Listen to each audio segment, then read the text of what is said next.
2, 1, live. Hello, everybody. My name is Alexandra Vacroux. I'm the Executive Director of the Davis Center for Russian and Eurasian Studies at Harvard University. And I'm thrilled today to introduce you to Fyodor Lukyanov, a longtime friend, who is the chairman of the Council on Foreign and Defense Policy, the oldest Russian NGO providing expertise in the foreign policy field. He's also the editor-in-chief of Russia and Global Affairs, a journal published in Russian and English with the participation of Foreign Affairs. And at the head of that magazine, or that journal, since its founding in 2002, he is the reason that the journal has become the most authoritative source of expert opinion on global development. He's also the research director at the International Valdai Discussion Club and a member of the Presidium of the Russian International Affairs Council, or RIAC. Fyodor is also a research professor at the Higher School of Economics in Moscow. He's worked as a correspondent, a commentator, and an editor for many Russian printed and electronic media outlets, and he's one of the most well-known commentators of Russian foreign policy worldwide. Fyodor and I are both members of the Working Group on the Future of U.S. Russia Relations, a project that's been meeting for 10 years, not making much progress in terms of improving U.S. Russia relations, but we do continue talking about them. And I'm really delighted to have the opportunity to talk with Fyodor today about what the messy U.S. withdrawal from Afghanistan is going to do to the bilateral relationship. Thank you, Fyodor. So let me start just at the very heart of the matter, which is how the withdrawal from Afghanistan has been received and interpreted in Russia. So on the one hand, there was a certain degree of schadenfreude that we made such a mess of it.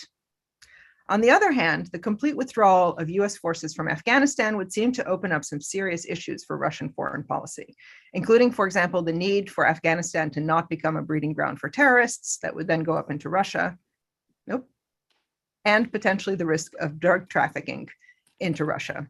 So Fyodor, what's your read on what the US withdrawal means for Russia?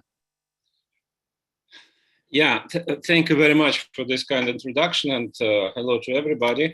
I'm very happy to be here with the Davis Center and the whole audience because, yeah, to be frank, there is a decreasing number of contacts between Russian and US political commentators and analysts, and for many reasons, objective reasons like pandemic, and other reasons like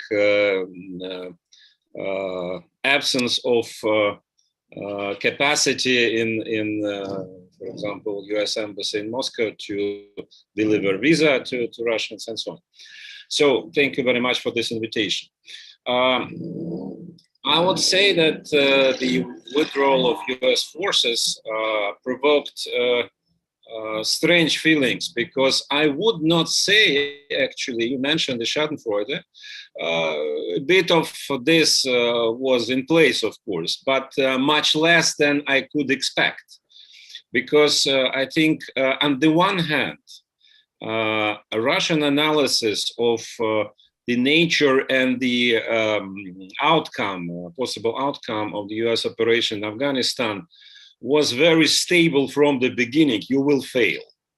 You will not be able to do anything there. We know that. And that's exactly the case, because Soviet Union spent, fortunately, half a term of Americans in Afghanistan, but that was enough to understand how senseless it was to try to impose something on this nation. So in this regard, the final result, the comeback of Taliban, was absolutely not a surprise for anybody in Russia. What was a surprise was, of course, the speed of how it happened, and the level, as it at least looked from the outside, the level of unpreparedness of the US administration for such a development. And of course, the very fact, which most likely no one in the US could even see in a nightmare, that the final withdrawal will happen in the situation when Taliban was already in control of Afghanistan and Kabul. That was, of course, something which not many people could grasp in Russia, how it could be so messy and so unprepared. But as for the general assessment, I think even, as I said, even Schadenfreude was not very much present, because Russians said many times before, without passion, even, that we know how such entertainments ends, and you will be another country to fail in this territory. But is there? I mean, I can see that Russia maybe predicted for itself that this was not going to work, given its own experience. But was there the idea that this might be an opportunity for Russia, that there's an advantage to having the U.S. pull out? It's very difficult to summarize, because we had different views, including paradoxically those who are least in favor of the United States and actually used to oppose the US policy everywhere. And they, of course, did not welcome a US presence in Central Asia and Afghanistan on the one hand. On the other hand, even before this collapse, we had some comments that this is another trick by Americans to make something bad for Russia. They deliberately create this mess to make Russia and China maybe challenged by chaos and so on. This is I can say this is a pretty popular idea in Russian anti-American circles, which actually are very much admiring the American might. They believe that everything Americans are doing is a part of a very sophisticated plan. And if Americans seem to fail completely, it's not the case, because in fact, they have something in mind. And that was part of comments this time as well. But in general, yes, it was an idea since quite a while that maybe American presence in Afghanistan might play a stabilizing role and postpone inevitable problems. But I would say that the recent period, not just in the last bit of operation, but the recent period since maybe two years or so, even those who thought in this way, they started to believe that Americans ceased to be a stabilizing force because the inability to do anything and the actually incompetence of the government, of the Afghan government, increased. And I think that this idea, which was pretty popular, say 7-8 years ago, that it's better to have Americans there, that started to wane. Mm-hmm. Okay, so now the Americans are gone. I know that the Russians have been talking to the Taliban kind of in a pragmatic way for a while. But what is the Russian plan, objectively speaking, for dealing with some of the risks now of having chaos in the region? That it's a breeding ground for Islamic fundamentalism or terrorism, that you have the risk of drug trafficking up into Russia. Is Russia planning on working with China, for example, to stabilize the situation? Would they like to have some kind of, ongoing consultations with the United States? What is the perception of the balance of power there, and how Russia can use it as an opportunity to stabilize and perhaps even benefit from developments? I'm not sure that's any idea about how to benefit from these developments, because again, Russian experience, Soviet experience demonstrates that all those who try to benefit out of Afghan situation, they miserably fail. Mm-hmm. The consultations with Americans and the American factor in this new composition, I don't think that it is being considered as essential or even needed. So most of Russian commentators assume that United States left Afghanistan just because Americans wanted to leave Afghanistan and more or less close this chapter. And I think that's approximately what President Biden wanted to do, and he said it many times. And we see that despite this fiasco with the final stage of operation, vast majority of Americans support the idea that Afghanistan was a wrong operation. As for how to address risks coming from Afghanistan, I don't think that Russian leadership and the Russian diplomats have any clear idea about that. As no one else has any clear idea. The initial impulse, which we saw in August, late August, early September, was a hope that Taliban will be able to quickly demonstrate that they are capable to run the country, to govern. And at that moment, Russian position was very clear. So we don't care what kind of regime will be established in Afghanistan. It's not our business. But we need that this regime would be able to control the situation, be it terrorist threat, be it drugs, and so on. And many specialists at the beginning, they assumed and they believed that Taliban is maybe the only force out of all those operating there, which theoretically is able to do it. I would say now, a month and a half after, there is a much more complicated view. On the one hand, Taliban is not challenged by anybody in Afghanistan. On the other hand, we see that the establishment of efficient and functional government is not happening quickly. And even more, it's not so much resistance inside Afghanistan, but there is a more and more complicated situation around among those who are who have stakes in this new situation. And of course, Russian idea, which was very consistent with the general philosophy of Russian foreign policy, was that regional powers should deal with that and should engage to help Afghani government, be it previous government or the current one, to stabilize situation and to achieve a certain degree of governability, of governance. And it's not the business of outside forces like the United States to be part of that. Now, and in this spirit, of course, the recent meeting, big gathering of Shanghai Cooperation Organization in Dushanbe, was supposed to create some kind of unity. On the one hand, it did, because they managed to formulate some more or less acceptable to everybody papers and the declarations.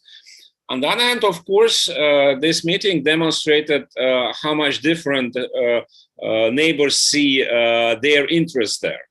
So India, Pakistan is the most illustrative example, but what is more essential for Russia, Tajikistan, and the President Rahmon basically took the clear and very aggressive anti-Taliban position. They speak about genocide of Tajik people in Afghanistan and claim that Russia should do something to prevent it.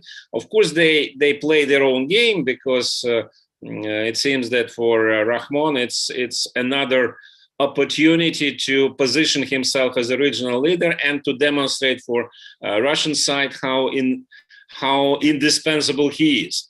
But anyway, we see that to achieve unity is extremely difficult.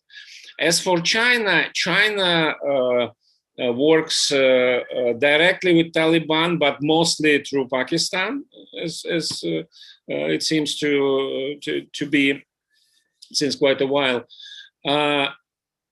It doesn't look like China has a very big desire to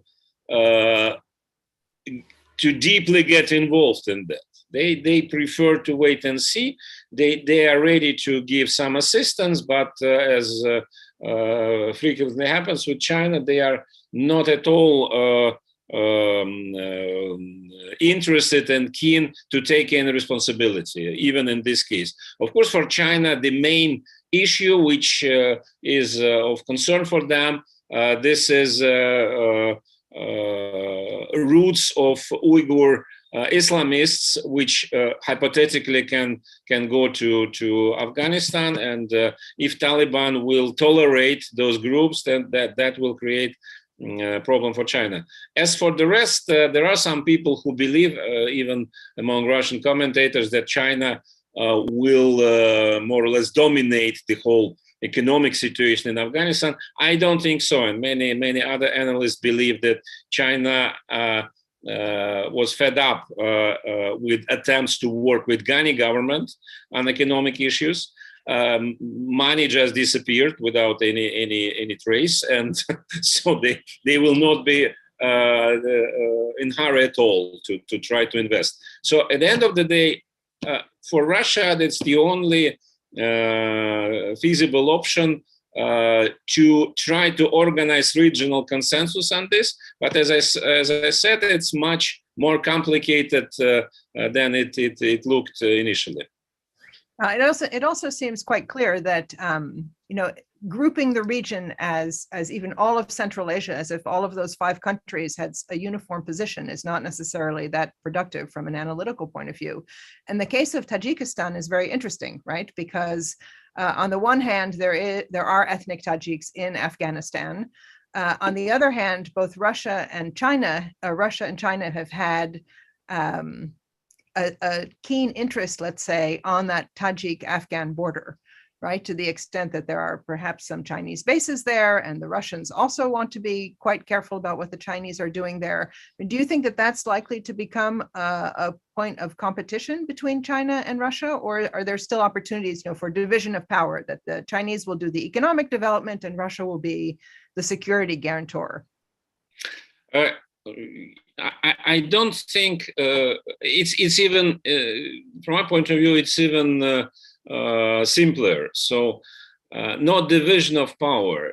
China, of course, is interested in some economic activities in Central Asia, maybe even in Afghanistan. But Chinese are, first of all, they don't want to be a force which dominates Central Asia per se. So for Russia, it's more complicated because we have this tradition, this past of being a key element of the whole Central Asian development. For China, it's not the case because China has particular interests connected to Belt and Road Initiative, to some particular areas of economy, resources, but it's very concrete. It's very focused.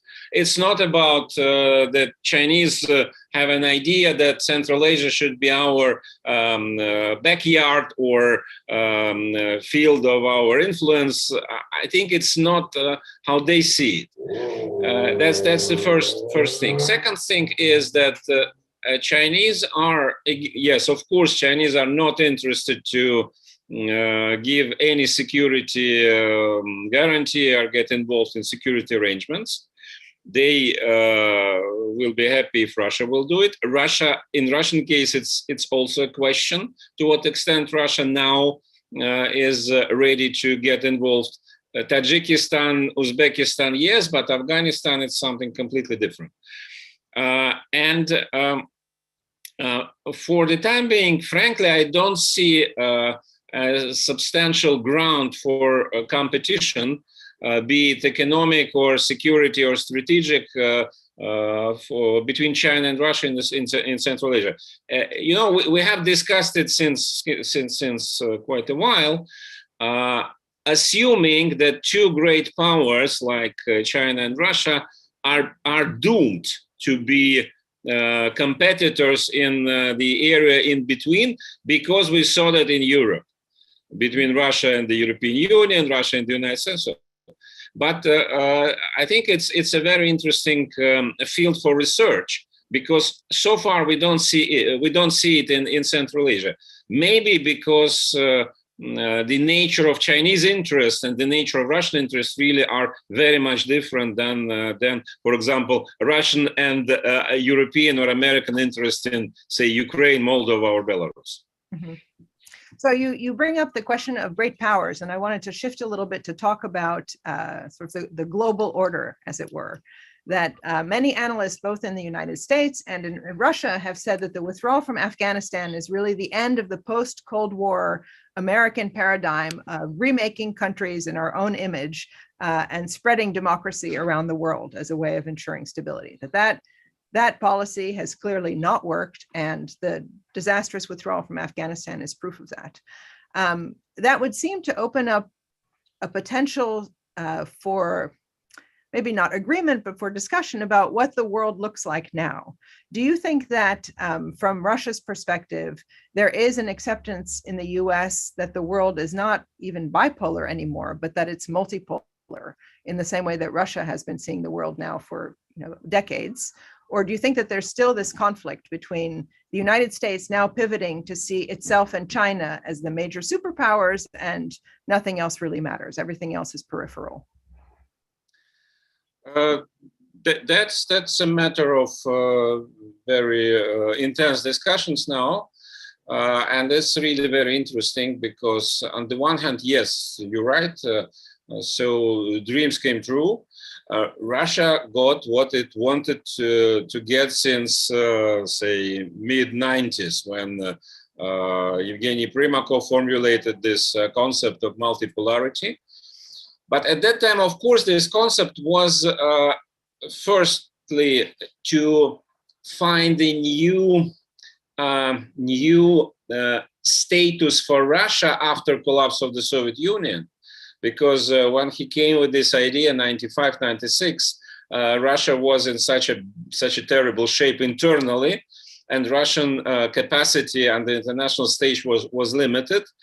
And Primakov believed that it was necessary to give some kind of conceptual framework and to explain to people, first of all in Russia, but also worldwide, that Russia still matters. And that was one reason. Another reason was, of course, that the whole multipolarity discourse was a way to oppose the hegemony of the United States, or leadership of the United States. And that was, in this sense, was supported by Chinese, was supported by Indians, was supported by many. Those who didn't like this completely America-centric world. Now we arrived to this multipolarity. And of course, the next question is, so what? And there is no answer on that, because Russia doesn't need anymore to use this concept to emphasize its importance, because Russian importance is more or less accepted by all. Not by many with sympathy, but anyway. And the multipolarity as a way to organize international system, even Putin, in one of his speeches several years ago, he said very rightly that the multipolar system or polycentric system, it's not a solution. It's just a new situation in the world, new composition of world powers. It doesn't mean that we know how to deal with that. And now we have it. We have this situation. And after Afghanistan, after Biden's statements that America is America is back, this slogan now has a slightly different meaning than during his election campaign. America is back home, and we deal with our matters and problems. And in this regard, my reading is that, of course, United States is not disappearing from international stage, but it's reframing its behavior. It's not about to change the world. It's about to defend and protect American interests, and that might be persecuted and done by any means, actually. And by the way, a big interest in Russia was provoked by a recent decision about this AUKUS, or how to call it, this U.S., Australia, UK grouping. On the one hand, where is Australia, where is Russia? It's very, very far away from our interest. But the way how rudely actually U.S. administration is dealing with some of European allies, that demonstrates that really things are changing, or things have changed. And as some commentators emphasized even before this, actually Trump has gone, but the idea about a completely different framing of U.S. foreign policy remains. And now we see basically the rhetoric is completely different, but deeds are much more consistent with the previous administration. And coming back to Russian perception of world affairs, I think Russia is, of course, relieved actually by those statements by Biden, because the whole framework of democracy promotion led to extremely complicated and explosive situations in the Russian neighborhood. So in a way, in the United States, the democracy promotion idea, Bush's idea, was mainly connected to Iraq and Afghanistan, or Palestine. But from our point of view, the other part of this democracy promotion agenda was Ukraine, Georgia, and so all these so-called colored revolutions. And of course, we see, even disregarding Afghanistan, we see that US approach towards Ukraine, for example, is changing. Whatever politicians are stating, but we see it. And in this regard, I think that Russia humbly expects the possibility of decreased tensions in the area which is the most sensitive one. But of course, that's only one reading. Other people believe that, for example, Ukraine will remain a very important part of the US agenda. We will see. So I know that in Russia, at least in certain circles, Henry Kissinger is sort of a hero for his realist approach to international relations. And for a long time, people in Russia have been bemoaning the fact that America was being ideologically driven as opposed to taking a realistic view of its national interests and how to pursue them abroad. So what you're suggesting is that now people say, finally, like, enough of this ideology stuff. America is going to be more pragmatic and more realist. And that's going to be good because they'll see that there are no national interests in supporting some of the democracies in the near abroad, in the former Soviet space. And indeed, Zelensky's meeting with the White House was not perhaps as productive as the Ukrainians had hoped. But do you not see the risk that maybe it wasn't about ideology? Maybe the interest in Georgia or in Ukraine is more about American alliances in Europe, about protecting, giving NATO a reason to exist, and continuing to stand up to Russia, and that the fact that there may no longer be an ideological, let's say, facade to what's being done may not in fact change policy? Or do you think there's a real opportunity now for an improvement in the bilateral relationship? No, I wouldn't go that far to believe that it's a real opportunity for improving bilateral relations. In this regard, I'm rather pessimistic. We have no reasons to expect improving. We maybe have reason to not to expect further worsening of relationship. That's more likely. As for what you said, of course, the big part of Russian strategic community believed and believes that all this rhetoric and narrative about democracy promotion is just a bullshit, and the Americans are lying.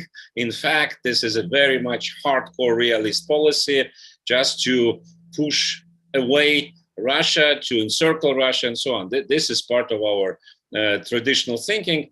In reality, as always, it should be a mixture of different motivations, and this previous period was actually, from American point of view, as very a lucky coincidence of both the idea that democracy should be promoted and the idea that rival states should be contained, like Russia or now China. So the question is that the United States started to feel a necessity to reconsider priorities. And that is absolutely obvious. Everybody talks about that China is, of course, the highest importance in this new strategic environment. And that means that much more resources, attention, and intellectual energy will go to that region. And again, this new series of events like AUKUS, like a Quad meeting recently in Washington, are, from the American point of view, much more future-oriented than everything connected to European defense. So in this regard, yes, Russia can expect that the readiness of United States and European allies, which have their own problems, multiple problems inside the European Union, that their ability to see Ukraine, for example, I don't think Georgia is very much important, but Ukraine is, of course. So the ability of the West see Ukraine as priority number, maybe not one, but two or three, it's not that big that as, say, 5 years ago. But at the same time, obviously, this conflict has its own internal dynamics. And I think we should not disregard the dynamics inside Ukraine, because we see development there, which is, of course, connected to how Ukrainian leadership and Ukrainian political forces perceive America, Europe, and Russia. But it's also the internal logic, which unfortunately is not very much promising. So the closer to the next presidential election, the more risky it might be with those forces who believe that military escalation might be a useful political tool. And in this situation with Vladimir Zelensky, from my point of view, it's more risky than with Poroshenko, because Poroshenko, despite it's far from being a hero in Russia, as you know, but Poroshenko is an experienced guy. He bluffed, he played very hardball games, but he knew the line. He understood the line that Russia at certain moment can, so to say, respond very heavily. I'm not sure that the current leadership has the same capacity. And this is, from my point of view, this is pretty risky. Well, I would say that it's not only Ukrainian politicians that think of having military operations before elections as a way of potentially domestic support. But I guess one of the things that struck me from the summit that Putin and Biden had in Geneva was that neither side is really interested in any kind of escalation between Russia and the United States, right? It's great if this is no longer the main priority for either side, so that both sides can concentrate on things that are more important to them. But if we start thinking of concrete ways in which the US and Russia might productively work together in order to further their national interests, where do you think there's the most promise? I mean, a lot of people talk about the Arctic, but that doesn't seem to be panning out, for example. People talk about a combined approach to cybersecurity or to COVID or to terrorism, but nothing really seems to pan out. Do you think there are some specific areas in which the bilateral relationship could actually produce something concrete? Arms control also seems to be very difficult at the moment. Yeah, arms control seems to be difficult, but if we look at the US-Soviet/Russia relationship, since creation of nuclear arms, since mid last century, actually, we can see that was the core of all relationship in 50s, in 60s, in 70s, in 80s, and 90s, and so on. which is understandable because with all due respect to multiple issues which unite or rather diverge us, but the capacity of both countries to physically eliminate each other is of course a bit heavier than anything else on the agenda. And in this regard, despite the fact that I was one of those who claimed after New START was signed and ratified 2012, that it was the last treaty of this kind, so it cannot be prolonged, it cannot be modified. It should the model should change because that framework of strategic stability was created by very sophisticated people in Soviet Union and the United States in a completely different international environment. So it was great, but it is over. And by the way, Donald Trump believed the same, and John Bolton believed the same. They thought we don't need it simply. But now we see that this is alive. And no progress yet reported, and most likely it will be extremely difficult to find this new model. But at least both sides are serious about to try to invent it. And I guess it will remain like this. It's not as central to our relationship as it used to be 50 or 20 or even 10 years ago, but it's still the thing which is indispensable. All the rest, I'm afraid, has no potential to become the bearing force for development of relationship. An issue which obviously was seen as extremely important, it is extremely important, is cybersecurity. And it was very fortunate that Biden and Putin managed to have some kind of preliminary agreement in Geneva. And we had a couple of rounds of talks, consultations after that. But we don't see any signs of progress, unfortunately. So at the end of the day, I'm afraid we are bound to this, we are tied to this arms control stuff as the only promising area for any kind of solution. Having said that, I don't believe that with Biden especially, who is, from my point of view, extremely reasonable and calculated president. So I changed my mind about him profoundly since compared to what I thought about him during election campaign. I think he's extremely realistic in assessing what America needs and what America does need at this time. What changed your mind? I watched his activities, and I mean foreign policy because I cannot assess the domestic.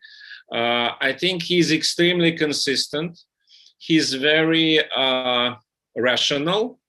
He knows what he wants, and he's very strong, actually. Mm-hmm. He's unfortunately physically not strong, but in terms of commitment to his ideas, he does react to criticism like Trump in a different way, and I think he's a very, very strong president, actually. Coming back to Russian-US relationship, of course, to your initial question about multipolarity, in a multipolar world, much will depend on regional issues where maybe Russia and the United States are not colliding, but they are in different ways parts of different situations, be it Middle East, be it Europe, be it East Asia. And all this will contribute to this extremely complicated puzzle. So again, the arms control as a consistent, as a permanent value, so to say, in our relationship, and a lot of situations where Russia and the United States will need to find ad hoc solutions, not the general ones, but ad hoc. So I'm going to call that a note of optimism, right? That there is a topic on which we have something to talk about.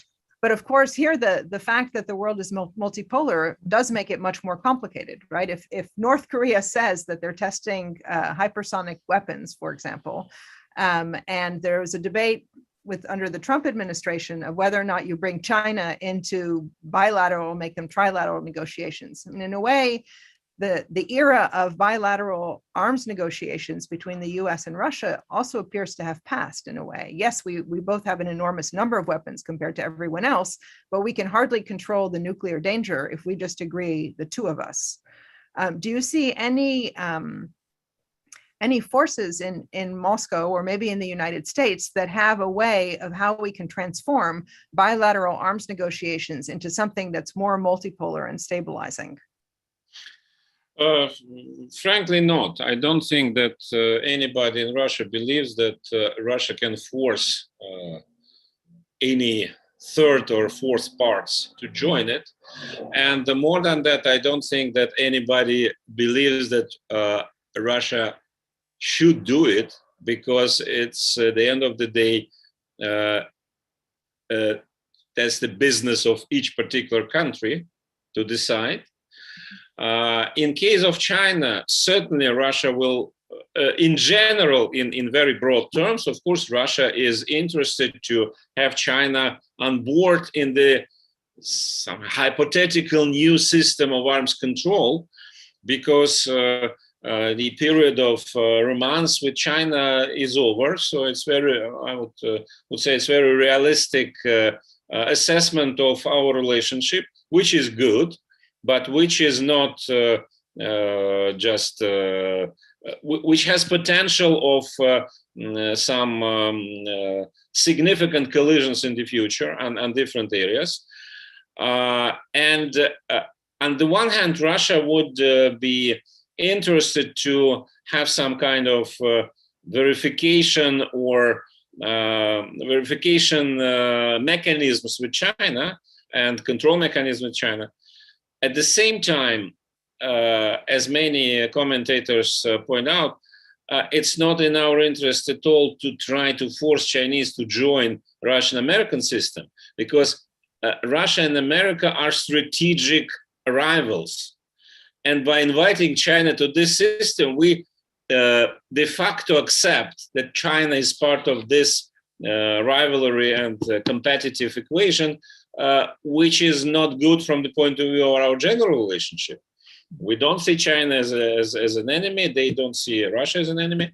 So in this regard, I'm not at all optimistic about any opportunity to have multilateral arms control pool anytime soon. But I think that a Russian, at least for the next 10, 15, 20 years, Russian and American capacity in this field are beyond reach of anybody, including China. Afterwards, we don't know. But so far, Russian-American, even bilateral system is not that unique and essential for the world as it used to be before, but still critically important, and it's worth to continue even on the bilateral basis. So in the best case scenario, the US and Russia could accomplish something in terms of arms control. In the worst case scenario, it's a good conversation topic at the ongoing bilateral cocktail party, and it's one more channel of communication between the United States and Russia. One of the things that people have talked about and bemoaned for the past maybe 10 years is that the channels of communication and institutionalized connections between the American government and the Russian government have really thinned to the point where there just isn't that much contact and communications. What are the other areas where you think that there could be productive conversations between the United States and Russia? You know, at least ones that help us understand each other. Yeah, you mentioned Arctic, but I agree with you. I don't see actually a lot of field for in-depth discussion. It's important to have exchange, first of all, from the strategic, from the military point of view, to prevent Arctic to become, let us say, field for another militarization and escalation of competition.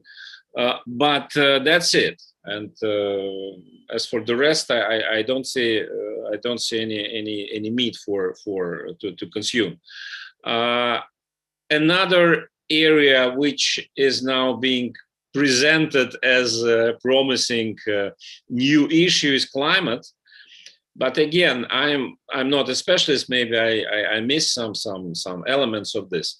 But if we put aside the nice rhetoric about the global threat that all people on the earth should unite to confront it.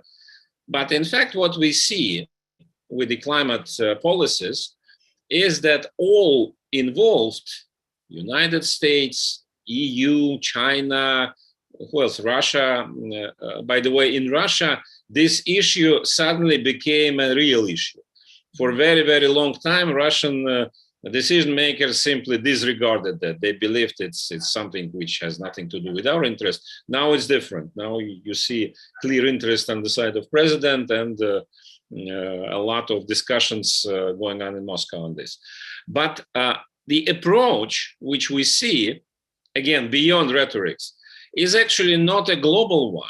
Each country or group of countries tries to use this issue to actually remake or rearrange their economies. And at the end of the day, it's very competitive stuff. So it's very much obvious between Russia and the European Union. So the main issue in Russia, for example, for discussions in Russia now is this carbon tax, which will be introduced in the European Union soon, I think as early as 2024 or 25. And this is a new factor for economic development, for them, for us, for all. And in this regard, it's possible to negotiate, but it's negotiations like all others, like trade negotiations. It's not about common good. It's about particular interest of all countries. What I think, unfortunately, it's very boring, but what I think is still remaining between us and where communication hopefully and fortunately, thanks God, still works. This is a military mill-to-mill. And we just saw recently the Gerasimov Mille meeting. It's important because without this, we would have probably very dangerous accidents in Syria or in the Baltic area or in the Black Sea. Atmosphere between Russian and American military is not ideal, to put it mildly. But at least professionals understand each other and they know that they should avoid the worst case scenarios. And that works more or less, and I hope it will work in the future. As for other parts of agenda, I rather would say that maybe it's a good thing, maybe not. Russia and the United States are diverging. Also in the sense that America doesn't see Russia as important as before. Under Biden is even more clear than under Trump. And Russia starts to be more, how to say it, less excited about the United States than it used to be. Mm-hmm. So one of the interesting things that's come out from the way you've been describing the debates in Russia is that we have a tendency to understand the complexity of our own countries and our foreign policy establishments, but we see the other side as a monolith, right? So, here we have the right wing and the left wing and the think tanks versus the establishment and the blob and everything. But in Russia, there must be a monolithic view of the bilateral relationship and of the world. And what you're describing and what we also see when we interact with our Russian colleagues is that, in fact, there is a debate going on the Russian side about foreign policy and about Russia's role in the world. Is there a way that you can characterize sort of the nature of the debate? I mean, is it possible to divide into, the equivalent of the right wing and the left wing in the United States? What are the different kind of poles of foreign policy debate in the Russian establishment? There is a debate indeed, and you're absolutely right. Sometimes I'm very much discouraged by reading American and European analysis of Russian foreign and domestic policy situation, because it's pretty. It's not. I wouldn't say it's simplistic. It's very much. It's an attempt to put it in a framework which suits the American and European understanding, which is not the case. So Russia is going to an extremely complicated period of reassessment. The paradox with how Russia is being reflected in for example, U.S. or European press, maybe situation is even worse than you describe, but it's completely different. It's not what you write and you read. It's something else. Again, maybe it's not good at all, but it's a different framework. It's a different kind of discussion. So I think that in general, I wouldn't dare to try to identify groups and camps, because it's very much work in progress and it's very much developing picture. But from my point of view, the trend is relatively clear. The trend is that Russia is, as everybody else in the world, is starting to look more and more inwards.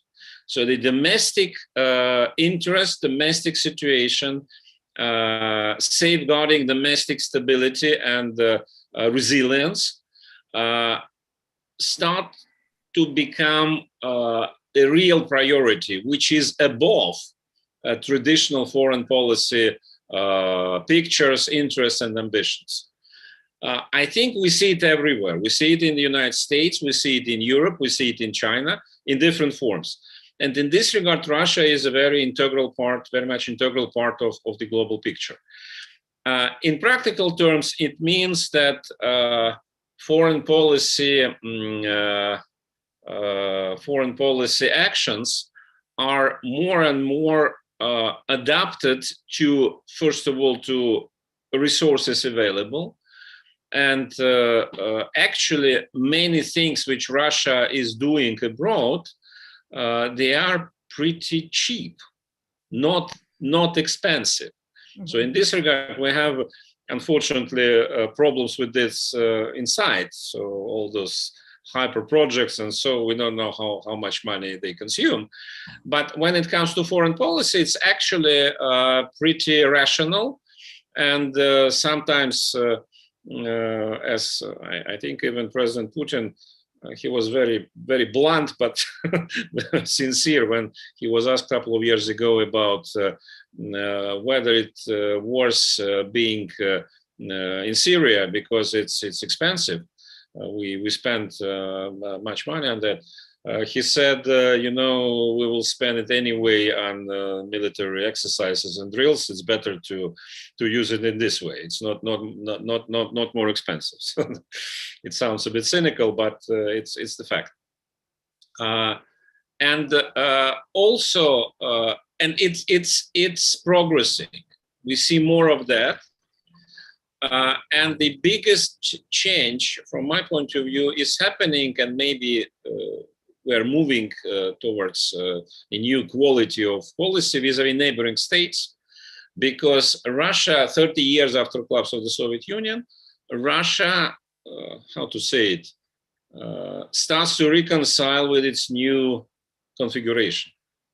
So even a couple of years ago, it was still beyond many particular situations like Ukraine, but in general, it was a feeling that our country collapsed, and we have to do something to of course not to reestablish it, but to get it back in one or another form. From my point of view, it's not the case anymore. It's much more calculated policy, which will be different towards different parts of this former Soviet space. And even after a while, I think Russia will seriously consider what is essential, which countries are essential, which probably not anymore for Russian interests. Of course, security is the guiding line for all Russian political thinking, as always. But understanding of this security is now much more sophisticated. So we will see changes on this front. And I think it's the part of Russian policy which is so far totally disregarded by Western analysts. So one of the reasons, right, that it might have been overlooked or underemphasized by Western analysts is that traditionally Russia has not particularly enjoyed analysis of foreign policy that begins by looking at the domestic political situation and the domestic drivers of foreign policy. And yet what you're suggesting is that is in fact the way to understand what Russia is going to be focusing on and what it's interested in. Yeah, that's correct. But myself, I think that the Western analysis traditionally, so to say, changes the proportion of importance of towards the domestic motivation. It's still the case, but now again, I think it's a general trend, and this is actually a very understandable and explainable reaction to the completely unpredictable and uncertain world that each country, even the strongest ones as the United States or China, they start to be afraid of that outside circumstances can undermine domestic development. And in Russian case, this paranoia has been in place since very, very long time. But in American case, this is relatively new. So we saw this debate about Russian meddling, which from my point of view was very much catalyzed by the fact that there is a growing uncertainty and growing doubt inside the American public about the future of the country. So we know from our experience how keen we are to find an outside force for our own failures. So United States basically tried to do something similar. And I would say that this also points to the importance of having not just bilateral discussions, but also more exchange of people back and forth. As you mentioned at the beginning, it's almost impossible for Russians now to get visas to come to the United States, right? Without Russians coming to the United States, there's no way for them to understand actually what it is that we're doing and why we're doing it. And the same with Americans going to Russia. I mean, it's been complicated. Yeah. It's easier than for Russians, but without kind of real travel back and forth, it really limits both sides' ability to understand each other. And of course, increases the risk of miscalculations and mistakes. So I just want to end on a question. Maybe it's not the right way to end, but what is keeping you up at night that we haven't talked about?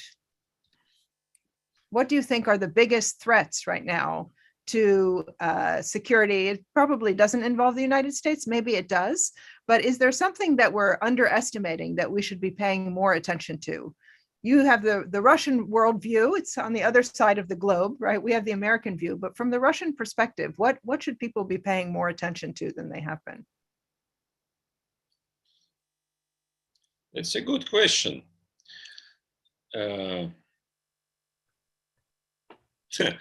Actually, when I start thinking about it, I must confess that there is no such a huge threat or danger which would be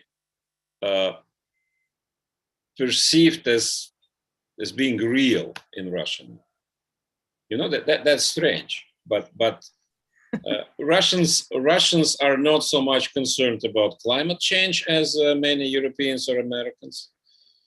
I don't believe Russians are very much afraid of a war, despite propaganda, despite tradition, but now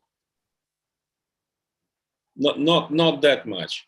As for international economic, world economic cataclysm, for example, Russians had such a extended experience in last 35 years that now really it's very difficult to terrify Russians with another economic crisis. It's strange, but it's the fact.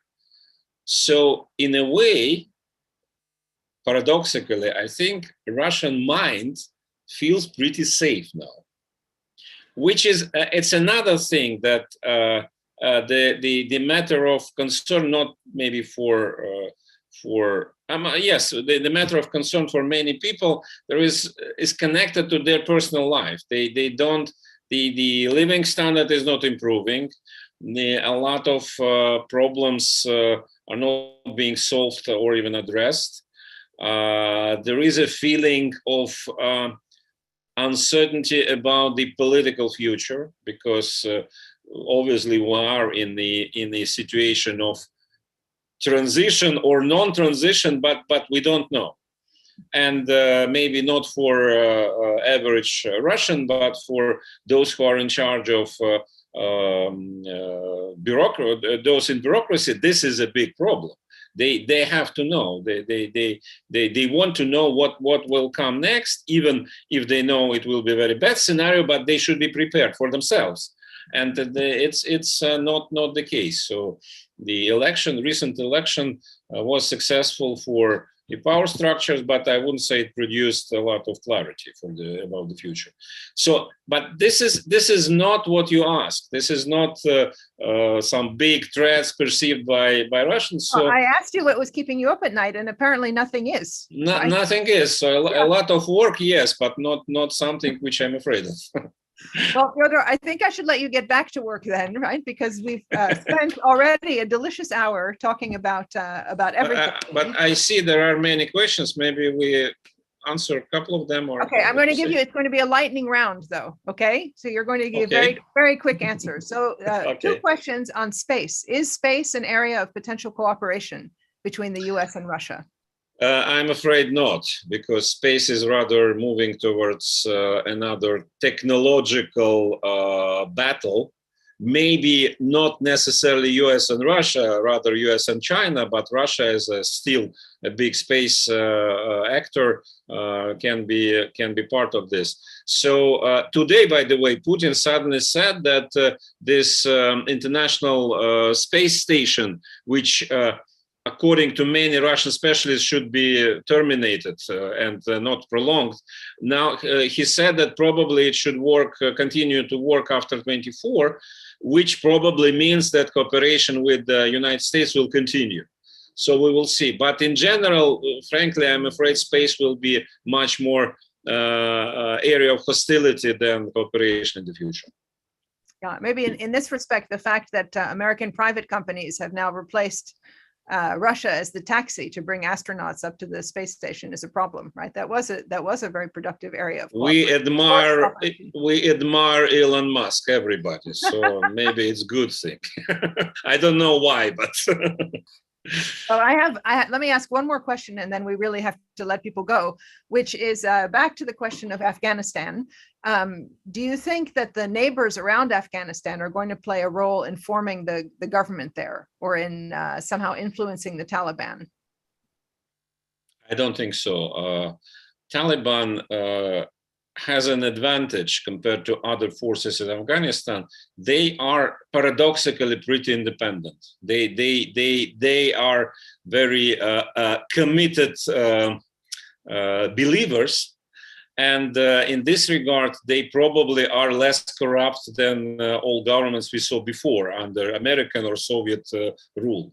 So we see that all those claims to talibs to form an inclusive government. So I admire this wording. Inclusiveness suddenly is being applied to Afghanistan. So it doesn't work. So they do what they want. And at the end of the day, it might be some kind of internal bargaining there. I can imagine that they themselves can try to reach out to Tajiks, for example, but it will not happen under pressure or under influence of the outside forces. So this also ties into the last question that I'll ask is, one of our audience members said, that it's not just the Americans that were surprised that Kabul fell so quickly and that the Taliban managed to reclaim control over all of Afghanistan. But as you mentioned, the Russians were surprised as well. And what we're hearing is that, in fact, the American intelligence community was saying that there's very low levels of commitment of the Afghan National Army in some places, et cetera, et cetera. And yet those voices that were suggesting that the Taliban was much stronger than people thought were ignored. Why do you think that is? Do you think it's just kind of the tendency towards a single view, or is it that it was kind of a failure of intelligence on both sides or on all sides? That is a very interesting question. So I know that many people who are more or less connected to Russian intelligence, they simply cannot believe that American intelligence, which was there for 20 years, could not foresee such an outcome. But I'm not a specialist at all, but my feeling is that it could happen, because for reasons which maybe we can, or you can discuss rather internally, Afghanistan, since certain moment, started to be seen by American leadership as such a senseless burden, which America could not just give away, but it was. And for us, looking from here, the one striking element of the whole debate before the collapse was that most of American publicly, intelligence, military, they said that the Ghani government, of course, will fall, but it will happen in 3-4 months. But it's strange. You leave your allies by saying that, okay, bye-bye, we hope you survive for 2-3 months, and then, so it was not the case, for example, the Soviet Union withdrew, because at that time, the expectation was that the government of Najibullah would continue, and they did actually until Soviet Union collapsed. So in this regard, I think it was so low-level commitment of the U.S. Strategic community to Afghanistan that it turned out into such a mess which came as a surprise. Mm-hmm. Mm-hmm. Well, I want to say that for those who want to talk more about the mess, and more specifically about Central Asian security and what Russia and China will do, we are having a talk tomorrow on the Taliban takeover in Central Asian security. And it includes Andrei Kortunov, who is also a Russian commentator on foreign affairs, plus representatives from China, Tajikistan, Harvard, and the Kissinger Institute on China at the Wilson Center. So that will be a more focused discussion, but probably, well, it can't be as interesting as ours, but it will probably be interesting nonetheless. So thank you so much, Fyodor, for spending time with us, very much. sharing your views. We'll have to do it again soon. Absolutely. Thank you very much. Bye-bye. Bye-bye.